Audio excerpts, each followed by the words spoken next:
In this video, we're gonna go over all you need to know about protein in order to grow muscle. So what is protein?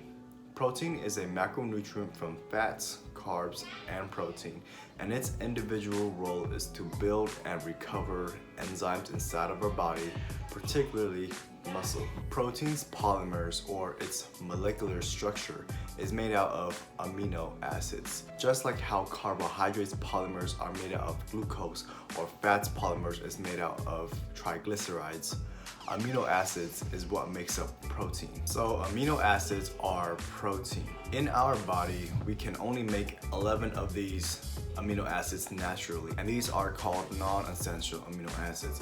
On the other side, we have the rest of the 9, and these are the essential amino acids.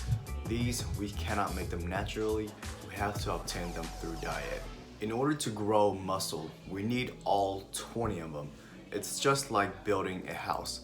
When you are trying to build a house, you cannot complete a house when it has missing components. You need all the components in order for the house to be complete, just like a muscle. You need all 20 amino acids in order to recover or build muscle. So it would make sense to eat a variety of meats in order to obtain your protein, because stuff like chicken, eggs, steak, and fish, they all have a different protein profile. This means that they all have different amounts of amino acids inside them. Meats have all the amino acids. This means that meats are a complete protein. However, plant-based protein like nuts and vegetables, the majority of these guys are not complete proteins because they don't have all the amino acids. So for vegan bodybuilders, it's pretty hard for them to obtain all the protein that they need to grow muscle. The only sources of plant-based proteins that are complete are stuff like quinoa, but they only have so much protein for the amount of calories that they have. It would make sense for a vegan bodybuilder to take a essential amino acid supplementation in order to get all of the amino acids they need to grow muscle. So unlike the other macros, fats and carbs, we're only able to store protein for a short, limited amount of time. And also, just like the other macros, we have a place where we store them. For example, carbohydrates, we store them in the glycogen, fats, we store them in the fat storage, and protein, we store them in something we call the amino acid pool. This amino acid pool is a collection of amino acids that are gathered from recently eaten fats and protein. So basically, whatever you just ate. It is also very important to know that these amino acids inside the amino acid pool will go away if not utilized, because remember, we cannot store them for long periods of time. It's kind of like a conveyor belt. The amino acid pool is always moving, and whatever's not used is getting thrown out. So in order to make a certain chain of protein, you need all the amino acids in order to make it. This is why it is important to eat complete proteins that contains essential amino acids, because if your amino acid pool cannot find any sources of essential amino acids, your body will break down muscle to get what it needs. When we are making protein, we are going through this process called protein synthesis. This is basically a biological process that allows individual cells to build specific proteins. And they use the components in our body like tRNA, RNA, mRNA. These are just basically components that help make the protein. So basically, protein synthesis is literally another name for the making of amino acids. So how much protein do we need in order to grow muscle? The National Academy of Medicine recommends that adults get a minimum of 0.8 grams of protein for every kilogram of body weight. However, when you're trying to build muscle, like bodybuilders, 0.8 grams to 1.25 grams of protein for every pound of body weight should be consumed instead. Even though protein is the main macro, the thing that's gonna make us build protein, it is important to understand that it is not necessary to overeat protein. Whatever is not being used for protein synthesis in the amino acid pool may be converted into carbohydrate through a process called gluconeogenesis, or fats through a process called lipogenesis.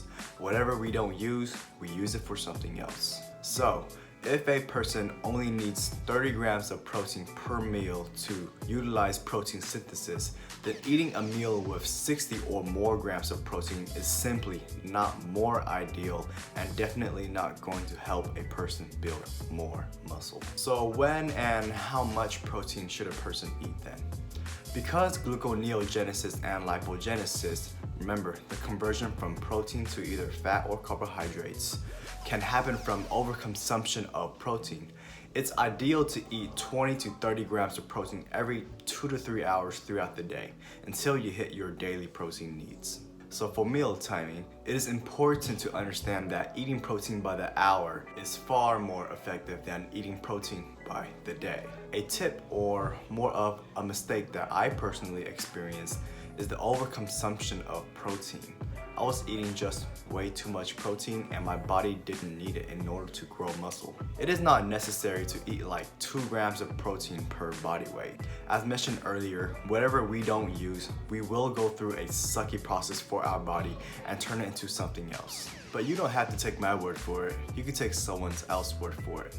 In the 2014 LA Fit Expo seminar, Jay Cutler, Mr. 4 times Mr. Olympia, even stated that you only need around 1 gram to 1.25 grams of protein in order to grow muscle. In our next topic, we're going to involve intermittent fasting, and we're going to apply all the concepts that we've learned today to dissect all the flaws that intermittent fasting has. So intermittent fasting is not the best diet in the world to build muscle. It preaches to eat all your calories in a 6 to 8 hour window. So this means that this person is going to have to eat all their protein needs in either 1 or 2 meals only. I don't have anything against that, but our body can only make so much protein at a time that whatever is not being used yet is either slowly being digested still, and sometimes they may even cross the border of gluconeogenesis or lipogenesis and be turned into either a carb or a fat. What that then leads to is you being deficient in protein. And we all know that when you're deficient in protein, your body's gonna break down muscle in order to get protein.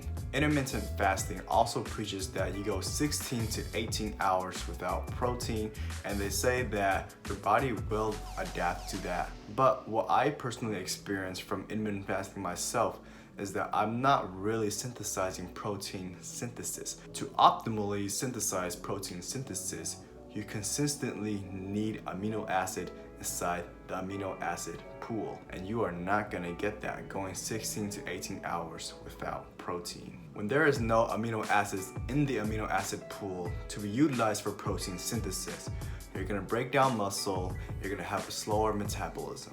So what are good choices of protein supplements and sources?